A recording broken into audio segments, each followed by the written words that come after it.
they were the original entrepreneur.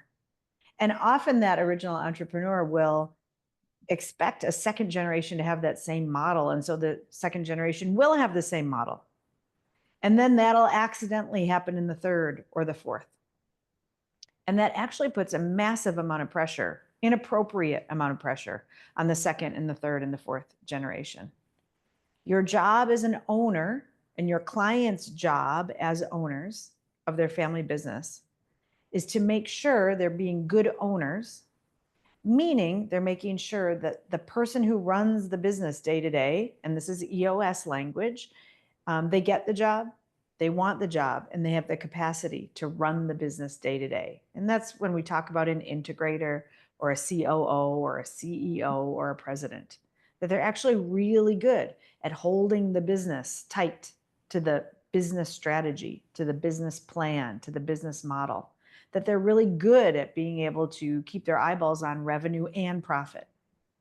That's a specific set of skills that not every generation of a family business just magically, there's not always a family member who's just magically great at that.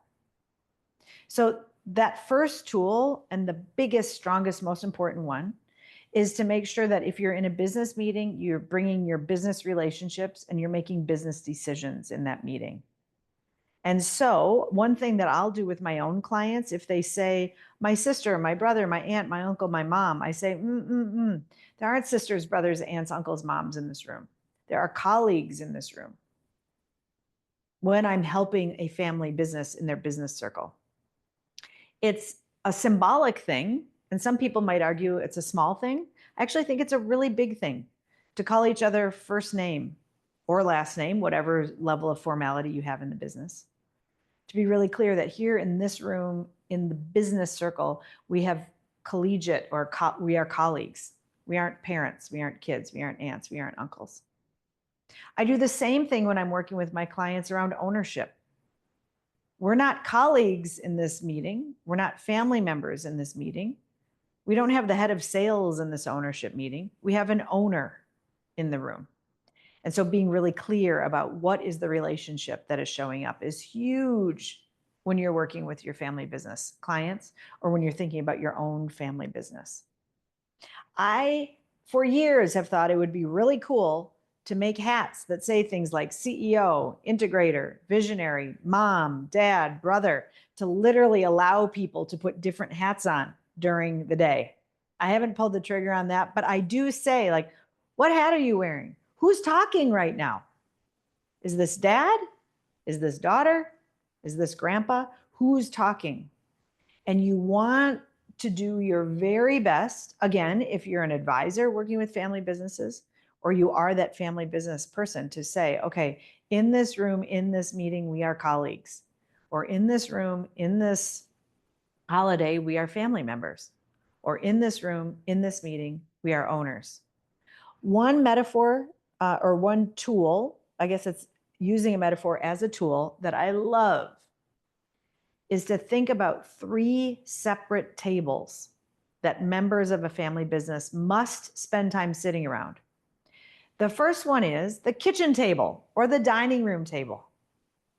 So around the holidays, ideally you're sitting there at the kitchen table together, the holiday or the dining room table, and you are being family members.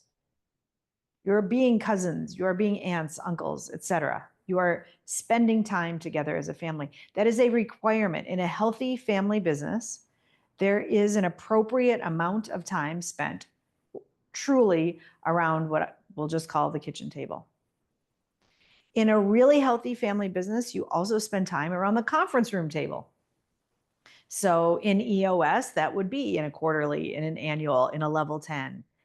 In a vision building day 1, a vision building day 2. Here we are around the conference room table, making in the business decisions and some on the business decisions.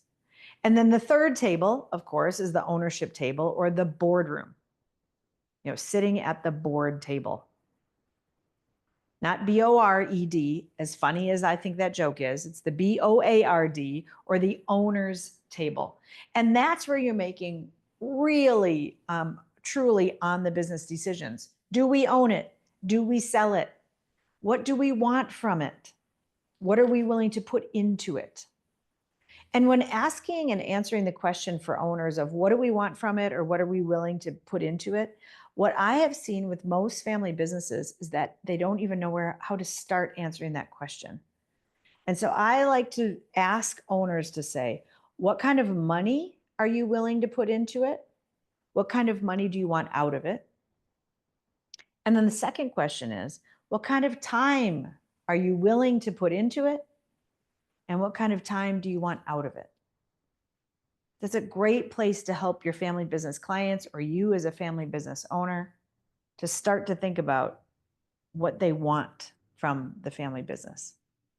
So that's a whole bunch of words to say my first one, which is be really clear about who's talking to who and help your clients be good at that as well. Get clear. Are we colleagues talking to colleagues? Are we family members talking to family members? Are we owners talking to owners? In most situations, that's what you want is owners talking to owners, family members talking to family members, colleagues talking to colleagues. Every once in a while, you do need an owner talking to a family member or an owner talking to a person running the business.